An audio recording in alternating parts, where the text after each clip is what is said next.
Today I'm working on a Lexus GS 350 Sports, F Sport, and we got a front and rear brake pads to change.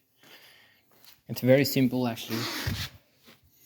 All you need to do is remove this pin, slide the pin out, the clip will come out, and then you have to press this brake pad towards this because you got pistons on this side and pistons on that side.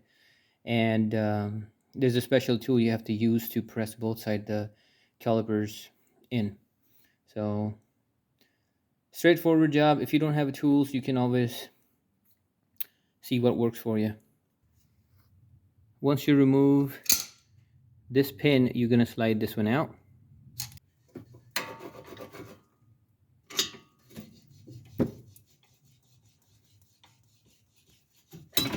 There you go. Once you slide that out, the brace will come out. There you go. Pins in your hands. And now you have to press the caliper this side in and this side in. Once you have done compressing the calipers in, the pads just slide out like that. Slide out like that.